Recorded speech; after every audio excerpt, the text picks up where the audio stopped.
국방부와 롯데가 주한미군 사드 배치 지역으로 선정된 경북 성주군 롯데 골프장을 남양주 군 소유 부지와 교환하기로 합의했습니다. 감정평가기관의 교환 부지에 대한 가치 평가가 끝나면 교환 계약을 추진할 예정입니다. 유엔이 북한의 인권 상황을 국제형사재판소에 회부하도록 권고하는 내용의 북한 인권 결의안을 채택했습니다. 12년 연속 채택한 것으로 이번 결의안에서는 특히 북한 김정은의 책임과 처벌 필요성을 더 명확히 했습니다. 일제강점기 때 미국에서 독립운동에 헌신한 부부 독립유공자 강혜원, 김성건 애국지사의 유해가 수십 년 만에 고국으로 돌아왔습니다. 국가보훈처가 추진하고 있는 국외안장 독립유공자 유해 봉안 사업의 일환으로 지금까지 모두 131명의 유해가 고국 땅을 밟았습니다. 시청자 여러분 그리고 장병 여러분 안녕하십니까? 국방뉴스를 전해드립니다. 국방부와 롯데 상사가 주한미군 사드 배치 부지로 선정된 롯데 스카이힐 성주 골프장과 남양주의 군용지를 교환하기로 합의했습니다. 양측은 인증된 감정평가기관을 통해 교환 부지의 가치를 평가한 뒤 계약을 추진할 예정입니다. 김지한 기자입니다. 국방부는 16일 주한미군의 사드가 배치될 예정인 경북 성주군의 롯데 스카이힐 골프장과 경기도 남양주시의 군소유 부지를 교환하기로 롯데 측과 합의했다고 밝혔습니다. 아울러 지난 9월 30일 주한미군 사드 부지 선정 이후 부지 취득을 위해 롯데 상사 측과 협의를 진행해왔다며 국유재산법에 따라 양쪽 교환 대상 부지에 대한 감정평가를 실시하기로 합의했다고 전했습니다. 국방부는 성주 골프장 전체 부지 148만 제곱미터를 모두 매입하고 남양주 군용지 중 골프장 감정 가격만큼의 부지를 제공할 것이라고 설명했습니다. 올해 기준으로 성주 골프장의 재무제표상 가격은 850억 원, 공시지가는 450억 원입니다. 남양주 군용지의 공시지가는 약 1,400억 원으로 시장 가치를 기준으로 한 감정평가액만큼의 남양주 부지를 분할해 교환하게 됩니다. 국방부 관계자는 사드 배치 부지의 골프장 기능은 완전히 상실될 것이라며 전체 부지는 취지에 맞도록 미측과 협의할 것이라고 말했습니다. 약 한 달 반가량 걸리게 될 평가 작업이 끝나면 롯데 상사 이사회 결의 등을 거쳐 교환 계약이 추진됩니다. 국방부는 날로 고도화되는 북핵과 미사일 위협에 대비하기 위해 주한미군 사드 체계 배치를 차질 없이 진행할 것이라고 강조했습니다. 국방뉴스 김지한입니다. 미국 방위사업체인 로키드 마틴사가 F-35 전투기 도입 조건으로 합의했던 군사통신 위성 프로젝트를 이행하기로 했습니다. 16일 열린 97회 방위사업추진위원회 결과를 오상현 기자가 보도합니다. 군사통신위성 제작 비용이 너무 많이 든다면서 한국 정부에 초과 비용을 요구했던 로키드 마틴사가 군사통신위성 프로젝트를 재개하기로 했습니다. 군사통신위성 프로젝트는 지난 2014년 9월 우리 군의 차세대 전투기 도입 사업에 로키드 마틴의 F-35 기종이 결정되면서 절충교역으로 합의했던 사안입니다. 기종 선정에 유리한 고지를 차지하기 위해 2013년 로키드 마틴 측이 먼저 제안했습니다. 당시 로키드 마틴은 통신위성의 제작뿐 아니라 발사까지 지원하겠다고 했습니다. 하지만 지난해 7월 5,500억 원의 위성사업 비용을 혼자서 감당 못하겠다면서 우리 정부도 비용을 부담하라고 재협상을 요구했었습니다. 방위사업청은 미국 정부와 락히드 마틴사가 기존에 체결한 계약 금액 내에서 프로젝트를 이행하고 그동안 사업 중단에 따른 프로젝트 지연에 대한 책임을 부과하지 않는 조건으로 군사통신 위성 프로젝트를 재개하기로 합의하였습니다. 한민구 국방부 장관 주관으로 열린 97회 방위사업추진위원회에서는 이와 함께 3,000톤급 호위함을 확보하는 3단계 사업, 울산급 배치3 사업의 우선협상 대상 업체로 현대중공업을 선정했습니다. 울산급 배치3 탐색 개발은 올해부터 2019년까지 약 184억 원의 예산이 투입되는 사업입니다. 조선업 경기 부양을 위해 추경 예산까지 편성해 조기에 착수하는 사업입니다. 한편 방사추위는 230mm 다련장 천무에 사용되는 무유도탄을 국내 독자 연구개발로 확보하는 사업 추진 기본 전략을 심의 의결했습니다. 국방뉴스 오상현입니다. 북한의 인권 상황을 국제형사재판소에 회부하도록 권고하는 유엔 총회 인권 결의안이 채택됐습니다. 우리 정부는 국제사회가 북한 당국에게 강력한 경고 메시지를 보낸 것이라고 평가하며 환영의 뜻을 밝혔습니다. 이용석 기자입니다. 유엔에서 인권 문제를 논의하는 제3위원회가 북한 인권 결의안을 표결 없이 합의로 채택했습니다.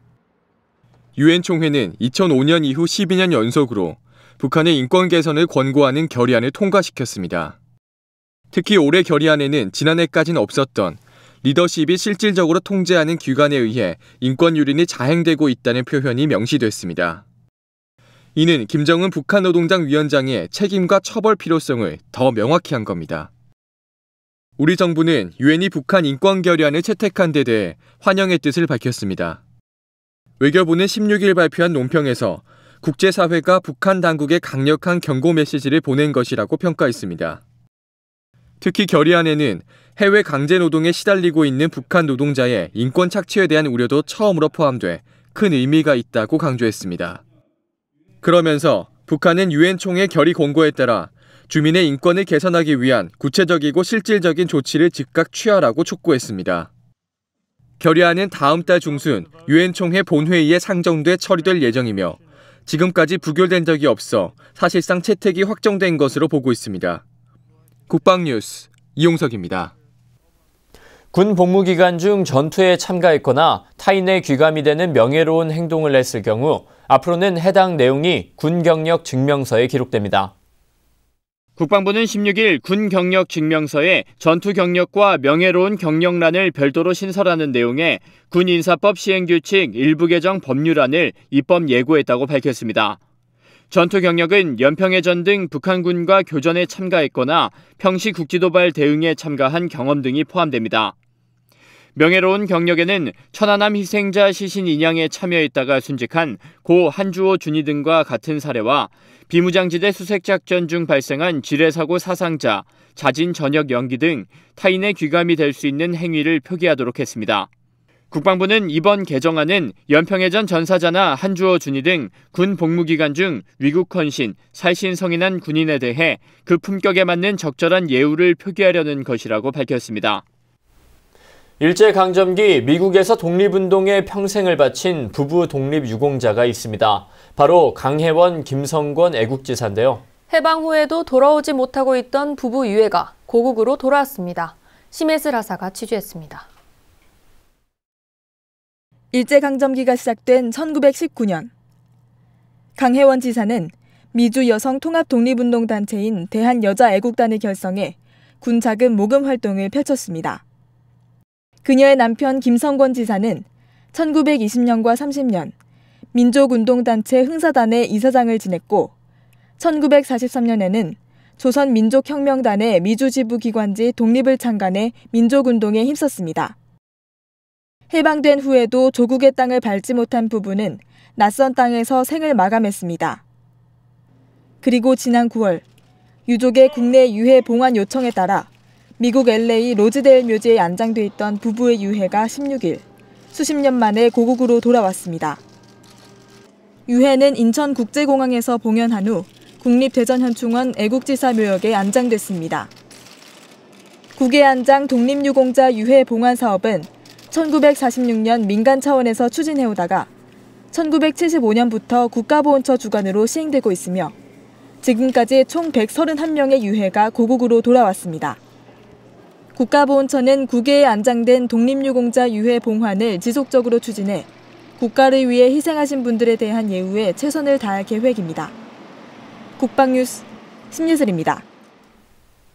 북한의 계속되는 도발과 함께 4차 산업혁명으로 급변하는 안보 환경 속에서 우리 군은 현재와 미래의 다양한 위협에 선제적으로 대처하기 위한 노력을 경주하고 있습니다. 이런 가운데 지난 15일 열린 육군 정보화 발전 세미나에서는 첨단 정보통신 기술, 즉 ICT와 소프트웨어를 융합해 국방 경쟁력을 높이는 방안이 논의됐습니다. 이혜인 중입니다. 미래 육군의 정보화 환경을 구축하기 위해 마련된 세미나. 정윤봉 육군참모차장은 개회사에서 이제는 네트워크 중심 전장 환경에 적응해야 한다며 그 중심에 있는 첨단 ICT와 소프트웨어를 군에 적극 적용하겠다고 밝혔습니다. 우리 육군이 이러한 시대의 흐름에 적극 부응하고 네트워크화된 전장 환경 속에서 합동성 발휘에 주도적 역할을 수행하기 위해서는 정보통신 분야에서 핵심적 역량을 갖추어야 합니다. 그러나 우리 군의 노력만으로는 한계가 있어 산, 학, 연과 긴밀한 협업을 통해 미래의 전장을 주도하는 육군을 육성하고자 합니다. 최재우 미래창조과학부 2차관은 군의 창조국방 실현을 위해 소프트웨어 융합이 조속히 이뤄져야 한다고 제언했습니다. 네트워크 중심 작전 환경에서 소프트웨어를 이용하면 전장에 수많은 센서와 컴퓨터를 유동시켜 다양한 정보를 수집, 분석할 수 있기 때문에 보다 신속하게 의사결정을 내릴 수 있습니다. 카이스트 오익균 박사는 사이버전에 대응하기 위해 군 정보와 자산의 보안 관리는 선택이 아닌 필수라고 강조했습니다. 현재 전 세계적으로 클라우드나 빅데이터 등 연결성과 이동성을 갖는 ICT 환경 변화에 따라 외부 공격보다는 내부자에 의한 정보자산 피해가 늘어나는 상황. 이에 따라 사이버 보안 시스템도 악성 코드 공격 탐지와 방어에서 상시 모니터링과 관리체계 개선 등으로 변화하는 추세입니다. 통신망, PC 수준이 아니라 거기에 인력 자원까지도 포함이 되고 환경 시설까지 들어가기 때문에 이런 자산에 대한 식별을 한 번은 해야 되고 그 다음에 그에 대한 중요도, 위험도, 사고의 빈도, 영향도를 파악하자. 어느새 손에 잡히지는 않지만 피부로 느낄 수 있는 바람이 돼 국방기술의 변화를 이끌고 있는 4차 산업혁명. 육군은 급변하는 전쟁 양상과 다양한 안보 위협에 능동적으로 대처하기 위해 올 7월 육군 미래위원회를 공식 출범시켜 운영하는 등 미래 준비에 박차를 가하고 있습니다. 국방과 소프트웨어 산업이 상호작용을 통해 서로의 경쟁력을 높일 수 있다는 점에서 양 분야의 긴밀한 협력이 요구되고 있습니다. 국방뉴스 이혜인입니다. 해군 정보체계관리단은 지난 15일 계룡학사를 방문해 사랑의 김장 나누기 봉사활동을 실시하면서 17년째 이웃사랑을 실천하고 있습니다. 부대는 2000년 2월 계룡시 논산 소재 아동양육시설인 계룡학사와 자매결연을 맺은 뒤 매년 봉사활동을 해오고 있습니다. 이날 정보체계관리단 장병과 군무원 40여 명으로 구성된 봉사단은 계룡학사 원생과 직원 80여 명이 겨우내 먹을 김장을 담그기 위해 700여 포기의 배추를 쪼개어 씻고 소금물에 절이는 등 구슬땀을 흘렸습니다. 계룡학사 유창학 원장은 한 해 중 가장 큰 일 중 하나가 김장인데 매년 이렇게 해군 장병들이 적극 도와줘 큰 보탬이 된다고 감사의 마음을 전했습니다. 한편 부대는 김장 나누기 봉사활동 외에도 격주마다 계룡학사를 방문해 청소를 돕거나 아이들의 말동무가 되어주고 방학 기간에는 IT 교육과 PC 정비 등 재능 기부 봉사활동도 하면서 아름다운 인연을 꾸준히 이어가고 있습니다. 국내 유일의 국방안보 전문지 국방일보가 창설 52주년을 맞았습니다. 1964년 11월 16일 전후 창간호로 시작한 국방일보는 지난 52년 동안 군 장병의 사기를 높이고 국민에게 국방의 참모습을 전하기 위해 노력해왔습니다. 권희섭 국방홍보원장은 16일 열린 기념식에서 최고의 신문을 발행하기 위한 국방일보 구성원의 노고를 치하했습니다. 그러면서 보다 나은 100년을 위해 급변하는 미디어 환경과 독자들의 높은 눈높이를 맞추기 위해 끊임없이 노력해야 한다고 강조했습니다. 미디어 환경 변화, 또 독자들의 변화에 발맞추어 우리도 국방일보도 현실에 안주해서는 안 될 것입니다. 국방일보는 앞으로도 국방정책을 널리 알리고 민과 군을 이어주는 매개체, 국방의 역사를 기록하고 전달하는 메신저 역할을 다하겠다고 밝혔습니다. 네, 계속해서 사회 각계각층 인사들로부터 군 장병을 위한 응원 메시지를 들어봅니다. 오늘은 월드 미스 유니버시티 한국 대표 권희 씨가 우리 장병들에게 전하는 메시지입니다.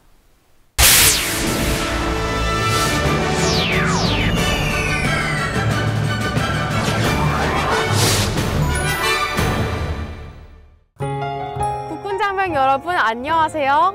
미스 월드 유니버시티의 한국 대표 권휘입니다.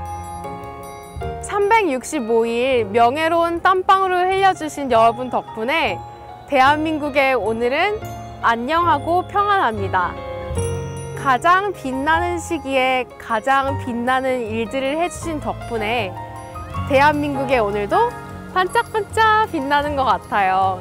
제 가족들도 지금 군 복무 중에 있는데요. 제가 가족들을 위해 응원하고 기도하는 만큼 여러분들을 위해 무수한 많은 사람들이 기도하고 응원하고 있다는 거 절대 잊지 마시고 오늘 하루도 파이팅 하셨으면 좋겠습니다. 각국 각지에서 국가와 국민을 위해 희생하시는 여러분은 대한민국의 자랑스러운 희망이자 자랑입니다. 여러분들 화이팅 하시고 건강하시고 응원하고 항상 사랑합니다. 다음은 국방 게시판입니다. 국민안전처와 산업통상자원부, 경기도가 오는 18일까지 킨텍스에서 제2회 대한민국 안전산업박람회를 개최합니다. 자세한 사항은 대한민국 안전산업박람회 사무국으로 문의하시기 바랍니다. 국방부가 다음 달 13일까지 2016 국방부 이모티콘 공모전을 개최합니다. 홈페이지에서 접수 가능하며 자세한 사항은 공모전 운영사무국으로 문의하시기 바랍니다. 행정자치부와 고용노동부가 오는 18일까지 대한민국 스마트워크 대상을 공모합니다. 이메일로 제출 가능하며 자세한 사항은 한국정보화진흥원으로 문의하시기 바랍니다. 국방부와 주식회사 도전하는 사람들이 오는 23일 육군회관에서 국방연동엔진 표준공개설명회를 개최합니다. 자세한 사항은 연동통합서버 구축사업단으로 문의하시기 바랍니다.